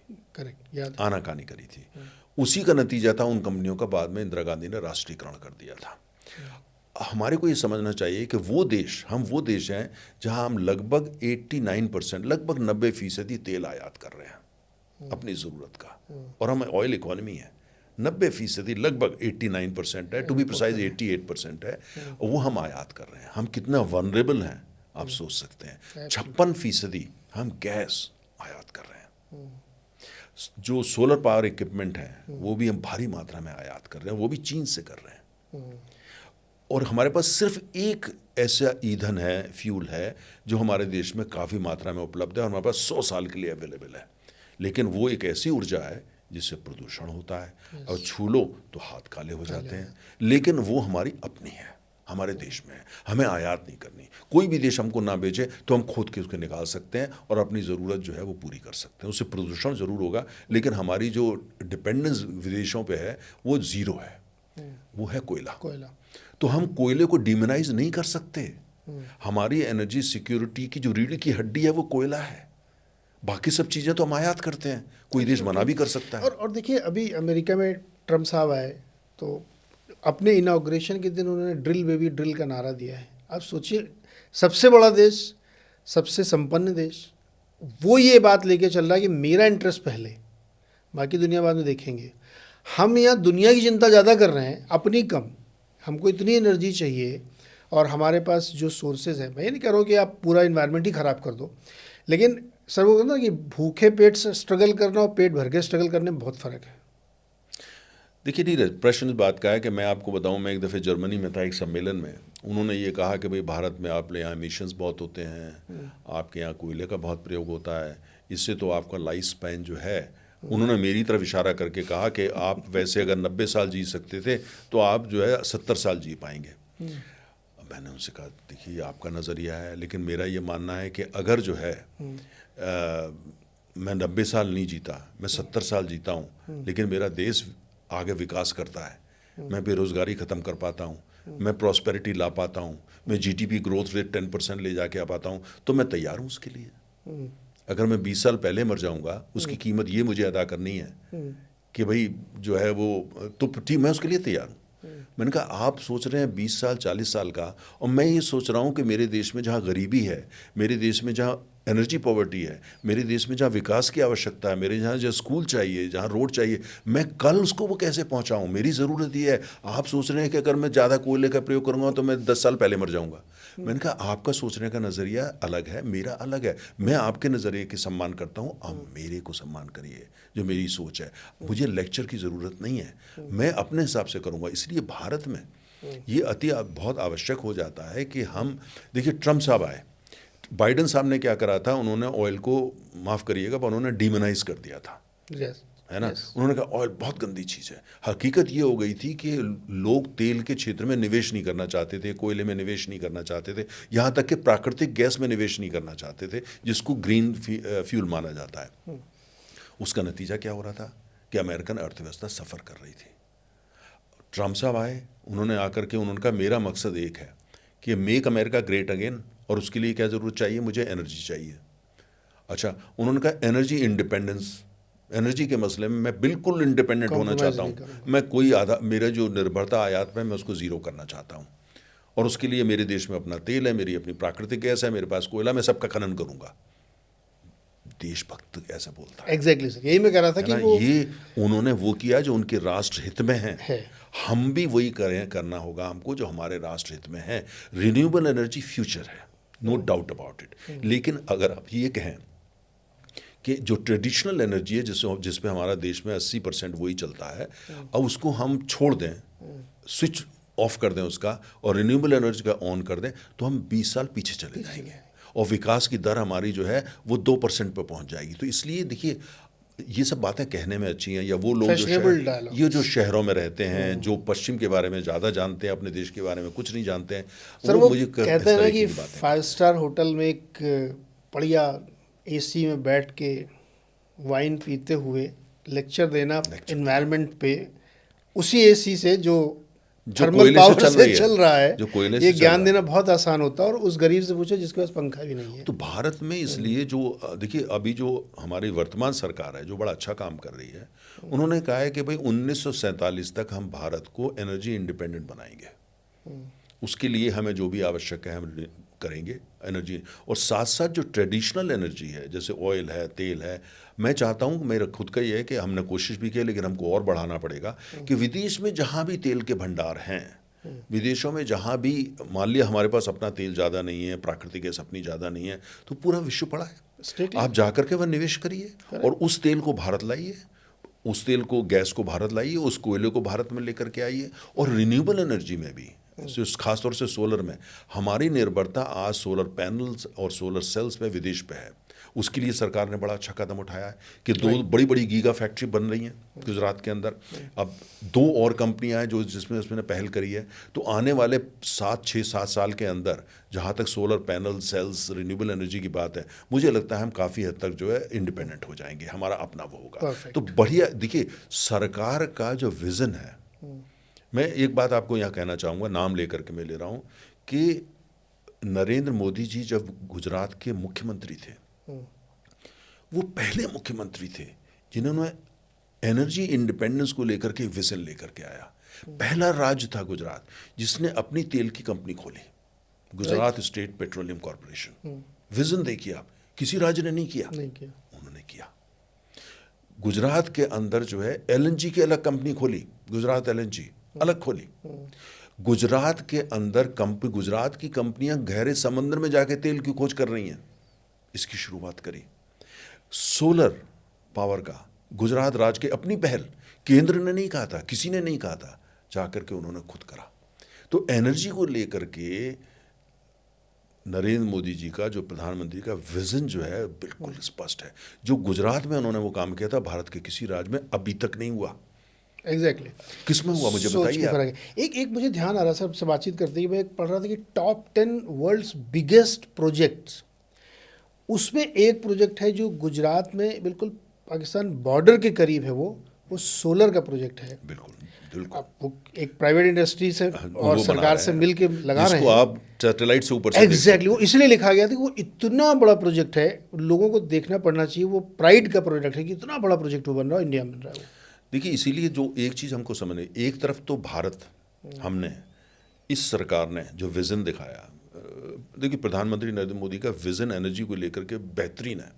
देखिए उनका जो रिन्यूएबल एनर्जी का विज़न था, खासतौर से सोलर, एक तरफ तो इंटरनेशनल सोलर अलायंस बनाया फ्रांस के साथ मिलके कि पूरी दुनिया में सोलर का विकास हो, और साथ साथ अब ये दुनिया के सामने कमिटमेंट किया कि मैं आने वाले 2030 तक, 2030 तक 500 गीगावाट रिन्यूएबल एनर्जी जो है वो भारत में पैदा, उसका निर्माण होगा, रिन्यूएबल का प्रोडक्शन होगा। 500 गीगावाट मायने रखता है। जब सत्ता में ये आए थे 2014 के अंदर, 10,000 मेगावाट नहीं था, 10,000 मेगावाट नहीं था। और जो दुनिया को भारत का कमिटमेंट दिया कि हम 500 गीगावाट करेंगे, दुनिया ने क्या कहा, संभव ही नहीं है, हो ही नहीं सकता, लेकिन करके दिखाया। आज 2025 में हम बैठे हैं, 230 गीगावाट डिलीवर हो चुका है, राइट। जो टारगेट था उससे पहले, और जो 500 गीगावाट है वो 2030 से पहले हो जाएगा। तो ऐसा नहीं है, जब मैं विदेश जाता हूं और मैं अक्सर जब लोगों से बात करता हूं, एनर्जी कॉन्फ्रेंस में बोलता हूं, मैंने कहा देखिए हम वो कर रहे हैं जो हमारे राष्ट्र हित में है, लेकिन साथ साथ हम वो भी कर रहे हैं जो विश्व के लिए जरूरी है। तो रिन्यूएबल एनर्जी में हम अधिकांश विकसित देशों से बेहतरीन कर रहे हैं। कौन सा ऐसा देश है वो बताइए आप, विकसित देश का नाम नहीं, विकास को छोड़ दीजिए, विकसित देश एक बताइए जिसने the country which has walk the talk, जिसने कहा कि 2025 तक हम इतना डिलीवर और करके दिखा दिया हो। कोई नहीं है। हमने किया है, और हम 2030 में से उससे पहले करेंगे। हमने पहल करी, साथ साथ हमने न्यूक्लियर एनर्जी को लेकर जो पिछला बजट आया, जो एक तरीके की मतलब ग्रीन एनर्जी है क्योंकि उससे कोई प्रदूषण नहीं होता, उसको लेकर के नए किस्म के रिएक्टर, उसको विकास करने के लिए नए तरह का जो R&D के लिए पैसा, वो सब सरकार दे रही है। और कुल मिलाकर के न्यूक्लियर एनर्जी को लेकर नई सोच लेकर के सरकार आई है, जो इस बजट के अंदर पूरी तरह रिफ्लेक्ट करती है और पूरी दुनिया में वो हो रही है। ओके तनेजा सर, एक किताब लिखी गई है जूनियर JFK के ऊपर। जी जी जी जी। उसमें एक चैप्टर आपके ऊपर है, वो क्या किस्सा वो बताइए ना। देखिए वो दोस्त थे क्या आपके? हाँ, देखिए जॉन F कैनेडी अमेरिका के राष्ट्रपति रहे, 35th राष्ट्रपति। और आप जानते हैं, हम लोग सब जानते हैं कि उनकी एक सेइंग है कि don't ask what America can do for you, ask what you can do for America. तो मतलब उनका ये कि भाई ये मत कहिए कि देश आपके लिए क्या कर सकता है, आप बताइए आप देश के लिए क्या कर सकते हैं। ये उन्होंने सन 61 में कहा। मुझे ये सर रेजोनेट करती है। हमारे यहाँ वो लोग, खासतौर से वो लोग जो वातानुकूलित कमरों में बैठते हैं, वो अक्सर कहते हैं सरकार हमारे लिए क्या करती है, हम इतना टैक्स पे करते हैं, हम इतना इनकम टैक्स देते हैं, इतना GST करते हैं, पे करते हैं, सरकार हमको देती क्या है, सरकार तो हमको, देश हमको कुछ नहीं देता। ये उनके लिए जवाब है कि पहले आप ये बताइए आप देश के लिए क्या कर रहे हैं, है ना। अगर आप टैक्स पे कर रहे हैं तो वो जो माहौल है जो बनाया, जिससे आप ज़्यादा अर्न कर पा रहे हैं, जिसकी वजह से आप टैक्स, वो किसने बनाया है, उसको सिक्योर कौन करता है। आपको लगता है जो आदमी दूर बैठा है, टैक्स नहीं, इनकम टैक्स नहीं पे कर रहा, उसका उसमें कंट्रीब्यूशन नहीं है। अगर मैं जो भी आज जीवन जीता हूँ, जो भी जिस तरह का middle class, upper middle class जो भी है, उसके पीछे हर भारतीय का योगदान है। ऐसे नहीं जी रहा, या कोई धनाढ़ है, बिलियनर है, उसमें भी उसका योगदान है। तो जॉन एफ मैं हम दिल्ली में थे और एक शाम के समय एक पार्टी थी। तब आप स्टूडेंट थे? हाँ, मतलब स्ट्रगलर ही थे, एक तरीके के नए थे, स्ट्रगलर थे। सपने लेकर के यूपी में अपने कस्बे को छोड़ करके दिल्ली आए थे, बड़े बड़े सपने लिए हुए थे। और जैसे हर आदमी जो फिल्म एक्टर बनना चाहता है वो बम्बई जाता है, जिसमें हमारा शौक़ था, उसकी राजधानी दिल्ली थी और दिल्ली सपनों में था, तो दिल्ली आए, लेकिन स्ट्रगल चल रही थी। तो हम एक आयरलैंड के एक डिप्लोमेट थे, हमारी उम्र के थे और हमारे विचार भी मिलते थे। और जो है वो उन्होंने मुझे कहा शाम को मेरे घर में, आज शुक्रवार है, शाम को मेरे घर में हम लोग दोस्त लोग मिल रहे हैं, तुम भी आ जाओ। तो हम तो अकेले थे और कुछ ऐसा नहीं, हमने कहा ठीक है, गए। वो एक दिल्ली में एक कॉलोनी के अंदर, वेस्ट एंड एक एरिया है, बड़ा पॉश इलाका यहाँ का, डिप्लोमेट थे, उनको एम्बेसी ने मकान दिया हुआ था। वहाँ गए तो करीब 25-30 लोग, सब युवा, उसी हम उम्र। तो उनके पास इतनी कुर्सियाँ भी नहीं थी, तो हम में से कुछ लोग ज़मीन पे बैठ गए, हम भी ज़मीन पे बैठे। हमारे पड़ोस में भी एक साथ बैठे थे, चर्चाएं होने लगी, राजनीति, अंतर्राष्ट्रीय राजनीति, कूटनीति, उसमें हमारा हमेशा रुचि थी। तो हमारी उनसे बात होने लगी, काफ़ी देर बात होती रही, अमरीकी पॉलिटिक्स पे, अमेरिकन इंटरनेशनल अफेयर्स पे, यूरोप के लेकर के, चाइना को लेकर के। हालांकि चाइना उस समय कोई बड़ी ताकत नहीं था, लेकिन भारत के साथ उसका युद्ध हुआ था, चाइना हम लोगों की नज़र में रहता है। तो ऐसी बातचीत हो रही थी, तो हम लोग काफ़ी देर बात करते। तो मैंने उनसे कहा, मैंने कहा, तो वो कहने लगे मैं विज़िट कर रहा हूँ, आया हूँ भारत और देख रहा हूँ आपके देश को। तो मैंने कहा किस होटल में आप रुके हैं? कहते मेरे पास इतने पैसे नहीं है होटल में रुकूँ, मैं ये जो होस्ट हैं इन्हीं के यहाँ रुका हुआ हूँ। तो कहने लगे लेकिन इनका तो 2 कमरे का मकान है। तो मैंने कहा कहाँ सोते हो? कहते हैं तुम लोग जब सब चल पार्टी ख़त्म हो जाएगी, ये जो कोना है यहीं सोऊंगा मैं, मेरे पास रक्सक है, बिस्तरा है अपना छोटा सा, बिछा के मैं वहीं सोऊंगा। तो मैं एक IIT के एक प्रोफेसर थे जो 3 साल के लिए अमेरिका गए हुए थे, तो उनका घर खाली था, तो वो किराए पे मैंने या जैसे भी उनसे ले रखा था, तो मेरे पास तो बहुत जगह थी।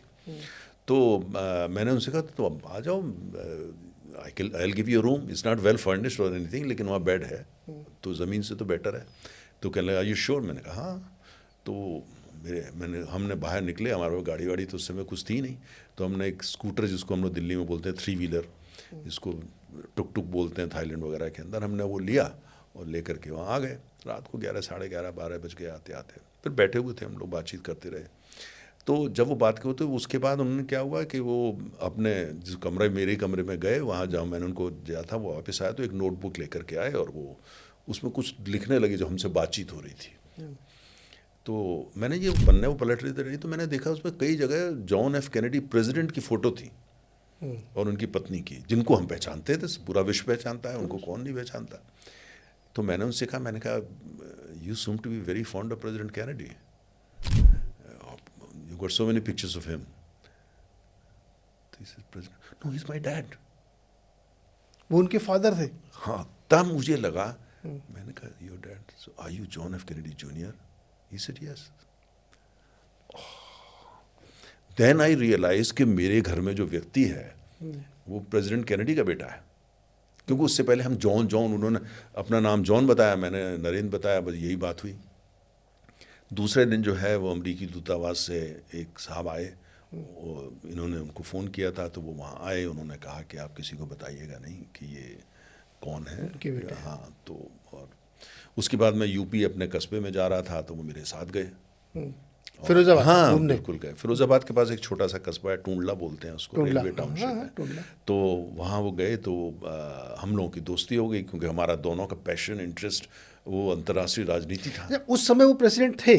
नहीं, उस समय नहीं। वो प्रेसिडेंट कैनेडी की डेथ हो चुकी थी, उसके बाद वो आए थे? नहीं, वो तो ये मैं बात कर रहा हूँ 83-84 की। और वहाँ आपके साथ रात में गुजारा? हाँ, फिर आपके साथ वो टुंडला? नहीं, पहले तो मेरे साथ वो दिल्ली में 6-7 दिन रहे। 6-7 दिन दिल्ली? हाँ, 6-7 दिल्ली में रहे। और उस समय जो इंदिरा गांधी प्राइम मिनिस्टर थी, उनसे मिलने गए। अरे वाह। हाँ, उनसे तो ये मिलने गए। सिक्योरिटी तामझाम भी तो नहीं, ज़्यादा क्या होता था, जब वो जैसे इंदिरा जी से मिलने गए थे तो वो अखबार में सब जगह तस्वीर उसी छपी थी, फ्रंट पेज पे थी। ओके। प्रेसिडेंट कैनेडी सन मीट्स प्रेसिडेंट, वो सब बहुत बड़ी खबर थी वो। तो लेकिन बाकी जो है वो हम लोग 3 व्हीलर पे, स्कूटर पे घूमते थे, मेरे पास तो गाड़ी थी नहीं। अच्छा, और वो मैं बल्कि कहता भी था टैक्सी ले लें, वो कहते नहीं लेना है। फिर आप तो गए टुंडला। अच्छा, फिर मैं टूंडला जा रहा था।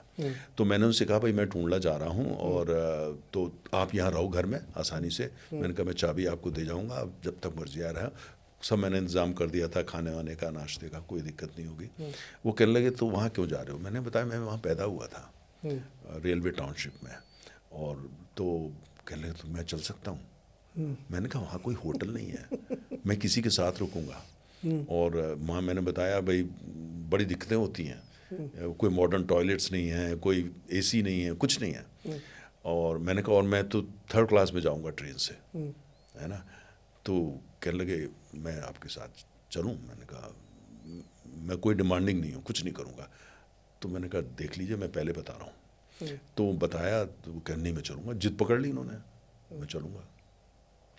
तो वो हम वहाँ गए, तो वो जा कर के वहाँ 3rd क्लास का डिब्बा, भीड़ भाड़, टॉयलेट तक पहुँचने में 20 मिनट का रास्ता, मतलब इतनी भीड़, नीचे लोग बैठे हुए हैं। वो सब उन्होंने एक चेहरे पे शिकन नहीं। यही नहीं कि वो प्रेसिडेंट कैनेडी के बेटे थे, उनकी माँ जो उस समय थी, जिंदा थी। और रॉयल फैमिली हो गई और थी रॉयल पूरी फैमिली तो बहुत मतलब धनाढ़ पैसे वाले लोग हैं, वो मिलियनर फैमिली है। और उनके पिताजी तो खैर 62 में उनका के आसपास उनका मर्डर हो गया था। और ये उस समय तो मेरे ख्याल से 1 आध साल के रहे होंगे। तो वहाँ गए, कोई शिकायत नहीं, कुछ नहीं। ये हमको बताया गया था किसी को ये मत बताइएगा ये है कौन। अच्छा, वो कपड़े बड़े ऑर्डिनरी पहनना, उन्होंने अंगोछा टाइप का भी सीख लिया था, वो डाल लेना। अच्छा। हाँ, तो वो जो गमछा टाइप का होता है वो किसी ने कहीं दिख गया था, खरीद लिया था उन्होंने। तो गए वहाँ पे। अच्छा, वहाँ गए तो पहले दिन तो कुछ नहीं, दूसरे दिन मुझे कहने लगे कि मैंने सुना है भारत के लोग जो हैं वो फ्यूचर बता देते हैं, भविष्य बताते हैं, और हाथ पढ़ के भविष्य बता देते हैं। पामिस्ट। हाँ, पामिस्ट। तो मैंने उनसे कहा कि हाँ, ये तो हमारे देश में बहुत होता है। मैंने कहा मैं तो इन चीज़ों में ज़्यादा विश्वास नहीं रखता हूँ, मैंने तो किसी को दिखाया नहीं। लेकिन कहने लगे मुझे किसी से मिलवा दो, किसी अच्छे पामिस्ट से। तो हमारे यहाँ एक जैन मंदिर था, उसके जो पुजारी थे जैन थे, लेकिन वो अच्छे, काफ़ी रेस्पेक्टेड पामिस्ट थे, हाथ देख के बताते थे। तो हम, छोटी जगह थी, ऐसा तो है नहीं कि पहले फ़ोन करना है, अपॉइंटमेंट है, वो सब तो कुछ होता नहीं था। मैं उनको लेके पहुंच गया।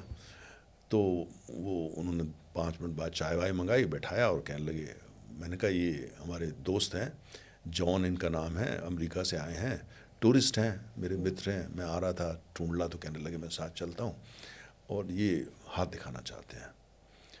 तो उन्होंने जो है वो एक चौकी टाइप की थी, उस पर उसको बैठा दिया, और कुछ 2 मिनट पहले कुछ कुछ बोला उन्होंने, प्रार्थना टाइप का कुछ करते होंगे वो, कुछ मतलब अपना कुछ मंत्र वगैरह कुछ। मंत्र जो भी। उसके बाद उन्होंने कहा हाथ दिखाओ। तो जैसे ही जॉन ने अपना हाथ आगे रखा तो उन्होंने थोड़ी देर देखा, फिर वो मेरी तरफ देखने लगे, ऐसे बिल्कुल टकटकी लगा के, कौन है ये? उसे हिंदी में कहा कौन है ये? तो मैंने कहा दोस्त है हमारा। नहीं नहीं वो तो ठीक है, पर ये है कौन? मैंने कहा मैं समझा नहीं। मैंने कहा पढ़ता है, स्टूडेंट है, और जॉब में अब जाएगा। नहीं नहीं नहीं,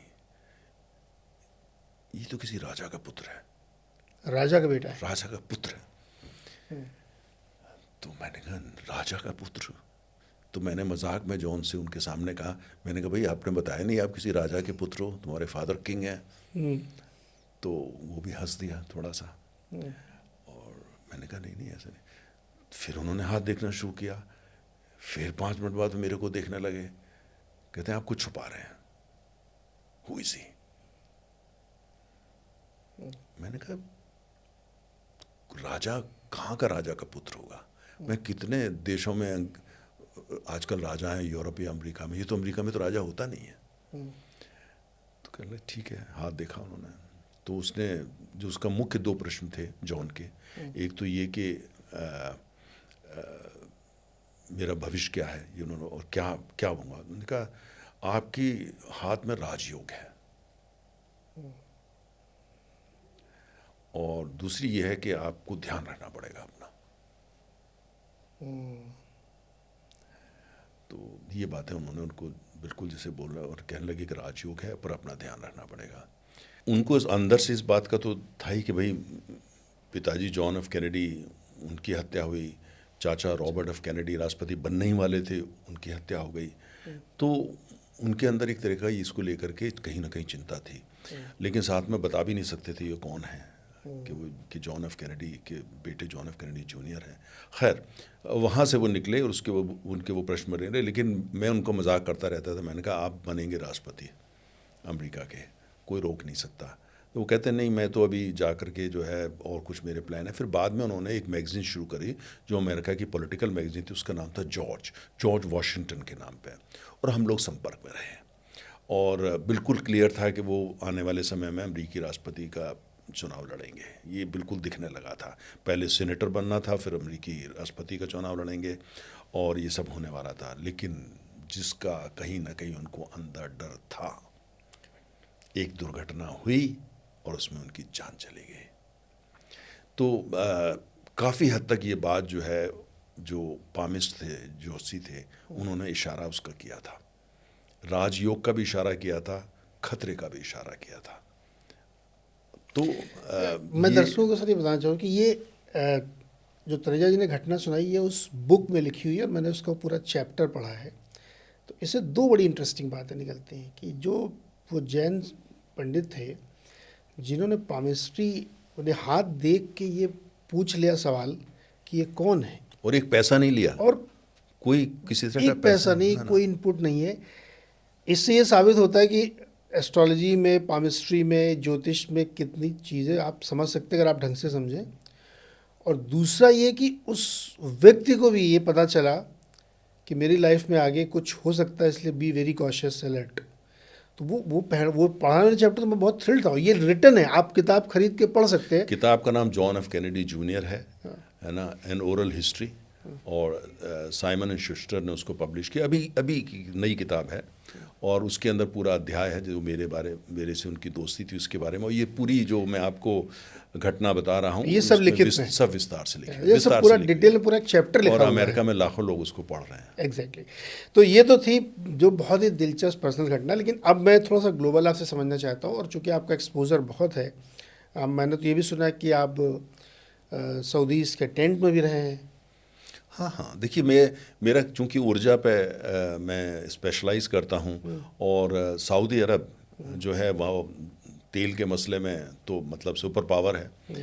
तेल के मसले में सऊदी अरब, रूस, अमेरिका यही सुपर पावर हैं, और सबसे ज़्यादा तेल जो है यहीं पे होता है। इसीलिए जब ये बात हुई कि अमेरिकी विदेश मंत्री, रूस के विदेश मंत्री रियाद में सऊदी अरब में मिल रहे हैं और यूक्रेन के बारे में बातचीत कर रहे हैं, तो मेरी नज़र में सबसे पहले यह आया कि 3 ऑयल सुपर पावर मिल रहे हैं और यूक्रेन का हाल ढूंढ रहे हैं, क्योंकि ये तीनों में इतनी शक्ति है और दुनिया की अर्थव्यवस्था पे इनकी इतनी पकड़ है कि अगर ये ठान लें तो हाल ढूंढ लेंगे। खैर, तो अब मैं जैसे वहाँ गया सऊदी अरब के अंदर, तो मेरे ज़रूरी आवश्यक होता है। देखिए नीरज, मैं कोई भी चीज़ है उसकी तह में जाना पसंद करता हूँ। कोई भी ज्ञान खाली किताबों से लें या टेलीविज़न से लें, वो सीमित ज्ञान होता है। मैं ऑयल फील्ड में जाता हूँ, मैं न्यूक्लियर पावर प्लांट में जाता हूँ, मैं खेतों में जाता हूँ, जाके देखता हूँ किसान कैसे करता है। मैं फर्टिलाइज़र के प्लांट में जाता हूँ कि फर्टिलाइज़र बनती कैसे है। तेल समंदर में जाता हूँ कि तेल समुद्र से निकलता कैसे है, और जाके वहाँ 2-2 दिन रहता हूँ। भारत के अंदर जो है, हमारे जोधपुर से आगे जाइए जहाँ पे तेल की खोज हुई, केंड एनर्जी कर, मैं वहाँ 3 रात रहा था। 3 रात खेत मतलब कुछ टेंट लगे हुए थे, वहाँ हम लोग रहते थे। और जिस समय वो तेल की खोज हुई, सुबह 4:18 का समय था, मैं वहीं था। जब सारे जो ड्रिलिंग कर रहे थे वहाँ जो है खुशी की लहर आ गई। तो मैंने कहा क्या हो गया, तेल मिल गया। वो पहली बार था वहाँ तेल मिला था, वेस्टर्न राजस्थान में। मैं वहीं था उस दिन, उस सुबह मैं वहाँ था। उस समय वो केन एनर्जी हुआ करती थी। वो केन एनर्जी जो एडिनबरा की कंपनी है, वो लोग कर रहे थे। तो मैं वहाँ उस समय विज़िट कर रहा था। लकीली उस टाइम ये हुआ। सऊदी अरब के अंदर जो है, वहाँ पे जो है मुझे बताया गया कि जो उनकी एक ऑयल फील्ड है जिसका नाम है शाइबा, और वो बिल्कुल इसको बोलते हैं एम्प्टी क्वार्टर्स। मतलब वहाँ 600 किलोमीटर आसपास तक कुछ भी नहीं है, आप जिंदा नहीं रह सकते, इतनी गर्मी पड़ती है, और बड़े बड़े रेत के टीले हैं। उसके बीचों बीच वो तेल के भंडार हैं जहाँ पे 12 लाख बैरल प्रतिदिन तेल का उत्पादन होता है, और वहाँ जाने का एक ही रास्ता है कि आप हवाई जहाज़ से जा सकते हैं, और वो तेल की कंपनी का ही हवाई जहाज़ होता है। मैं वहाँ गया और जा कर के वहाँ पे जो है ठीक उसी तरीके से जैसे वहाँ के लोग रहते हैं वैसे ही उसका अनुभव किया, वहाँ के टेंट्स का अनुभव किया, रेत पे चलने का अनुभव किया, रेत की टीलों पे चढ़ करके एक तरफ तेल के भारी भंडार के कुएं जहाँ कुएं से तेल निकल रहा है, और दूसरी तरफ पूरा वहाँ का जो है सूर्यास्त सनसेट देखा, वो सारा कुछ देखा। और तब मैंने देखा, देखिए आज दुनिया की जो सभ्यता है, वो सभ्यता आज की जो सभ्यता है जिसमें मोटर कार है, हवाई जहाज़ है, कंबस्टन इंजन है, केमिकल्स हैं, घर पे पेंट है, हाथ में प्लास्टिक है, टेलीविज़न सेट है, दवाइयाँ जो हम खाते हैं सब तेल से आती हैं, सब तेल से। जो हम बातचीत कर रहे हैं, ये कैमरा भी उसी से आया, इसमें भी कहीं ना कहीं प्लास्टिक है जो तेल से आता है। जो हम दवाइयाँ तमाम खाते हैं वो भी तेल से आती हैं, केमिकल्स बनते हैं, उससे बनती हैं। तो ये तेल के साथ तो मैंने वहाँ जाके मैं कल्पना कर रहा था, देखिए एक देश, और देश के अंदर भी अंदर जा कर के शायबा जा कर के जो मैंने अनुभव किया और सोचा सभ्यता के बारे में, कैसे तेल निकलता है, कैसे उस तेल को दुनिया भर के बाज़ारों में पहुंचाया जाता है, कैसे वो हमारी कार और मोटरसाइकिल की टंकी में जाता है, या किस तरह से वो बिजली की शक्ल में हमारे सामने आता है, किस तरीके से पेंट की शक्ल में हमारी दीवारों पे आके उतर जाता है और हमेशा हमारे साथ रहता है, किस तरह से शीशा बन करके हमारे पास आता है, किस तरह दिवाली में मोमबत्ती की शक्ल में हमारे सामने आ जाता है तेल। अच्छा सर, कुछ लोग ये कहते हैं, हमने बचपन में सुना भी है कि मतलब जब से सुना तब से भी शायद 30 साल हो गए आपने सुना होगा कि 30 साल बचे हैं बस, अब तो तेल ख़त्म हो जाएगा, भंडार ही नहीं है। और ये मैंने 30 साल पहले सुना था। देखिए ईश्वर जो है, जो पृथ्वी है, उसके अंदर क्या क्या है अभी हम बहुत ज़्यादा जानते नहीं हैं। हम साइंस ने बड़ी प्रगति कर ली है, हम ऐसा मानते हैं, लेकिन अभी तक भी अगर फ्लू हो जाता है तो उसका इलाज नहीं मिलता है। कोविड के टाइम में हमें एक चीज़ समझ में आ गई कि साइंस ने बड़ी तरक्की कर ली है, लेकिन अभी भी सुप्रीम जो है वो नेचर है, उसके सामने हम कुछ भी नहीं है। कोविड की इतना सा वायरस जो दिखता भी नहीं था, उसने हमको हिला के रख दिया, और हमारी सारी जो साइंस के प्रति जो हमारा एक कॉन्फिडेंस था उसको बता दिया ये ओवर कॉन्फिडेंस है, नेचर सुप्रीम है। तो 1921 आज से 103-4 साल पहले न्यूयॉर्क में एक कॉन्फ्रेंस हुई, पीक ऑयल कि मतलब जितना ऑयल है अब निकल चुका, अब आगे तेल का जो उत्पादन है, जो अवेलेबिलिटी वो कम हो जाएगी, कि पीक ऑयल हो गया। और आज वैज्ञानिक बोलते हैं कि अब नई टेक्नोलॉजी हमारे पास है, उस जगह में जहाँ अभी तेल नहीं मिला है वहाँ भी हम तेल की अब खोज कर सकते हैं।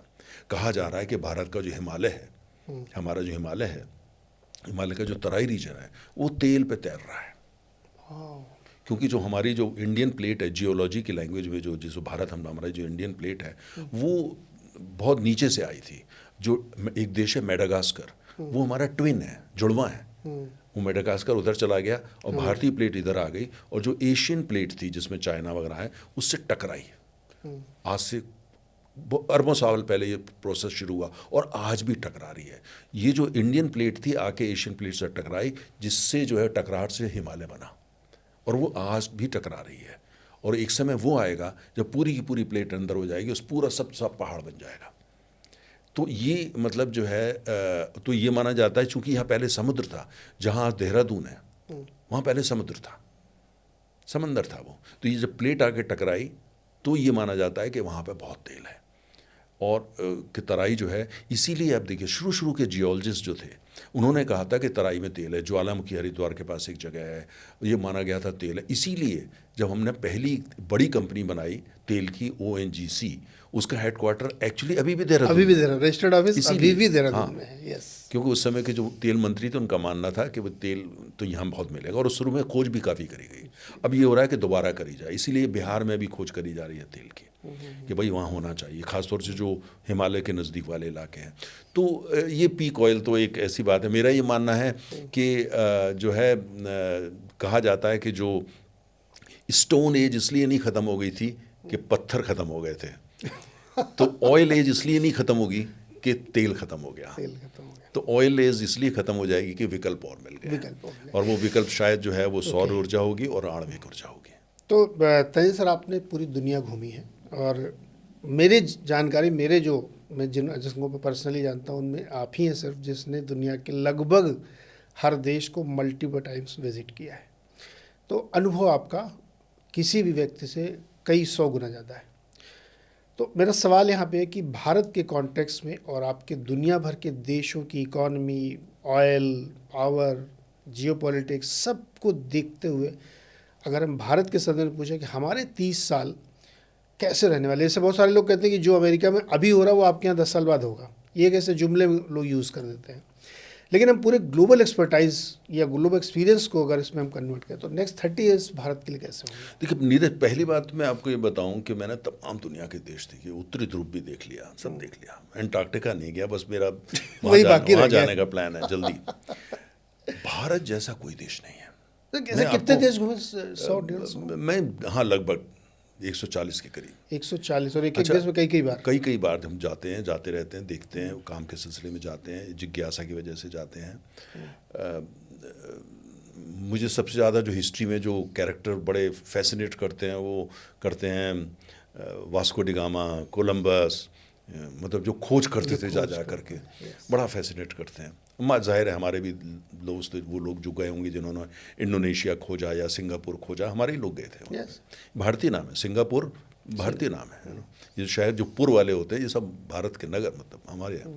तो भारत जैसा कोई देश नहीं है। दुनिया में कौन सा ऐसा देश है जहाँ की 90% की भूमि ऐसी है जो उपजाऊ है?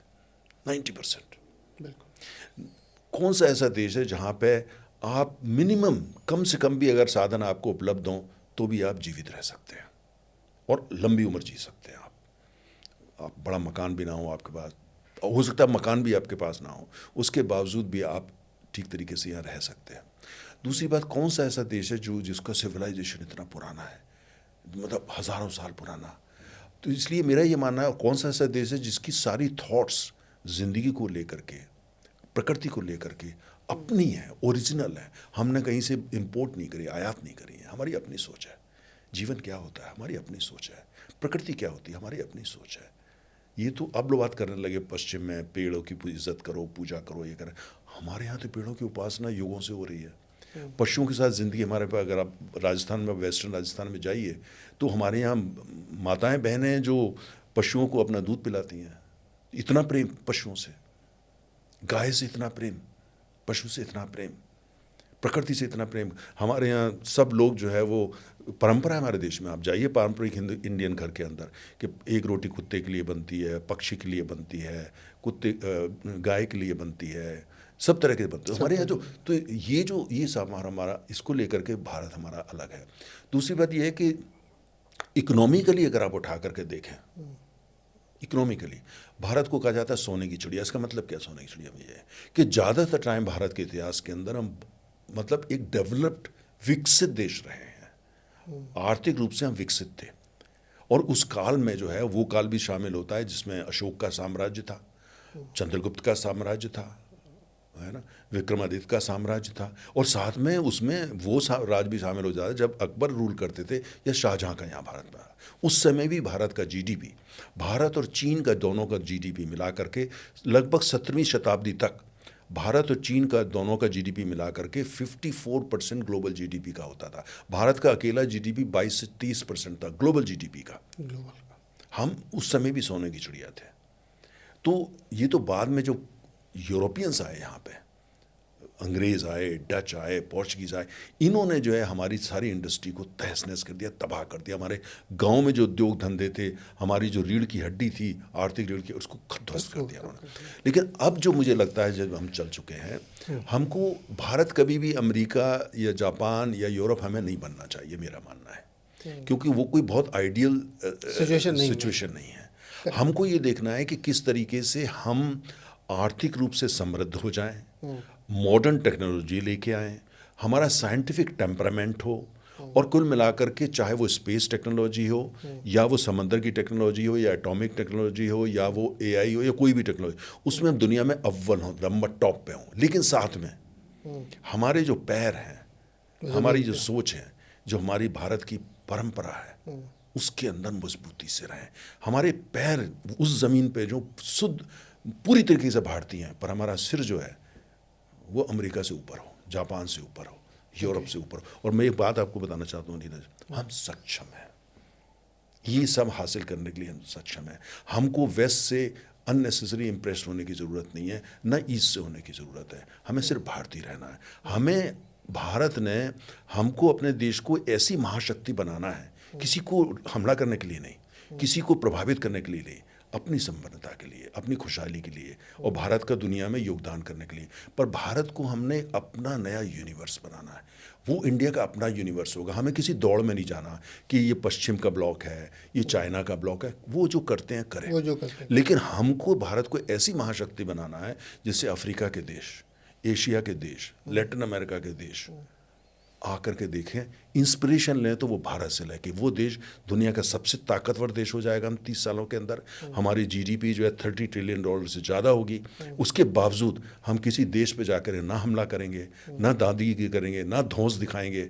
जिसको इंस्पिरेशन लेनी है वो हमारे देश में आएगा। जो भारत की मूल सोच है जी, जो भारत, उसको हमको लेके आना। और मैं आपको बता रहा हूँ, हम सही दिशा में चल चुके हैं और 30 साल के अंदर वो मंजिल हासिल। हम वहाँ निश्चित पहुँचेंगे और भारत एक विकसित देश होगा, दोबारा सोने की चिड़िया बनेगा और हर भारतीय को उसका गर्व होगा। और वो तमाम लोग जो आज तमाम चीज़ों को लेकर के दिन में दिमाग में शंका है या प्रश्न चिन्ह करते हैं, वो ज़रूर करते रहें, क्योंकि वो भी ज़रूरी होता है। वो क्रिटिक करते रहें, उसका स्वागत है, लेकिन उससे और फायदा होता है, उससे फ़ायदा होता है। लेकिन और हमें किसी देश से इंस्पिरेशन लेने की आवश्यकता नहीं है। हमें सिर्फ इंस्पिरेशन इस बात से लेनी है हम किसके लिए सक्षम है, ईश्वर ने हमको किस लिए किस लायक बनाया, हमको वो बनना है। हर भारतीय उसकी जो अपनी जो पोटेंशियल है, कैसे वो रियलाइज़ करे उस पोटेंशियल को, और साथ में देश कैसे रियलाइज़ करे। लेकिन उसके लिए आवश्यक है आर्थिक विकास हमको तेज़ी से करना है, सामाजिक विकास तेज़ी से करना है, जो सोशल हार्मनी है उसको बरकरार रखना है, और इस तरह की योजनाएं लेकर के आनी है, इस तरह की दिशा लेके आनी है, इस तरह का करना है जिसमें हर भारतीय शामिल हो, और हर भारतीय जो महायज्ञ है उसमें सब शामिल होकर के देश को आगे ले जाए। और हम कर सकते हैं और हम वहाँ पहुँचेंगे, बिल्कुल पहुँचेंगे, इसमें कोई शक नहीं है। और हम लोग अभी जब बहुत सारे चर्चा कर रहे थे तो नहीं कि जब इकोनॉमिक डेवलपमेंट बहुत हो गया, टेक्नोलॉजिकल डेवलपमेंट बहुत हो गया, सब कुछ हो गया, और आपका ह्यूमन डेवलपमेंट अगर उसके लेवल पर नहीं होता तो एक अलग तरह की समस्याएं खड़ी होती थी। जब मैं पोस्ट ग्रेजुएट कर रहा था लखनऊ यूनिवर्सिटी से, तो हमारी एक एचओडी थी डॉक्टर आभा अवस्थी, प्रोफेसर थी। वो हमेशा कहती थी कि बहुत लॉजिकल एक्शन अगर तुम लोग दिन भर चक्कर में पड़े रहोगे ना, परेशान हो जाओगे। एक समय बाद आपको लगता है कि थोड़ी सी नादानी होनी चाहिए। वो नादानी दरअसल आपको एक सम्यक इंसान बनाती है। आप हर दिन 2 से 2 4 जोड़ोगे ना, आप परेशान हो जाओगे। इनोसेंस। एग्जैक्टली।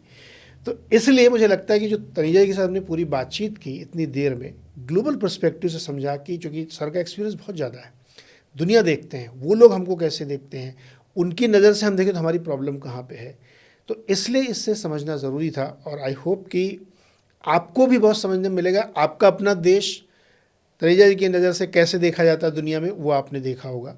सिर्फ आपको करने की ज़रूरत और भरोसे की ज़रूरत है, राइट डायरेक्शन पे है। होपफुली आपको पसंद आई होगी सारी बातचीत। अपना रिएक्शन ज़रूर दीजिएगा और मेरे चैनल को लाइक शेयर और सब्सक्राइब करिए। और प्लीज़ सब्सक्राइब करिए। बहुत सारे लोग सुन लेते हैं, देख लेते हैं, सब्सक्राइब नहीं करते हैं। हमें पता चलना चाहिए आप मेरे समर्थन में हैं। बहुत बहुत शुक्रिया तनीजा सर, बहुत बहुत शुक्रिया। थैंक यू, धन्यवाद।